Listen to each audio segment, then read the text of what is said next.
আমার চিনতে পারিনি মা। আমি তো ছেলে ভোলা রে। বিয়ে করতে গিয়ে হাগা পেয়েছে, বাগবাগানে গেছি, চোর বলে মেরে ধুনে দিয়ে দেব। বেঁধে রেখেছিল, পালিয়ে এসেছি দড়ি কেটে। সে কোথায় গুলিয়ে গেছে খুঁজে পাইনি।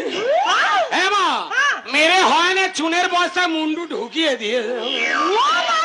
আমি আর বিয়ে করবো নি মা। গরম জল বসা, শক্তি বা মলম বার কর, মালিশ কর।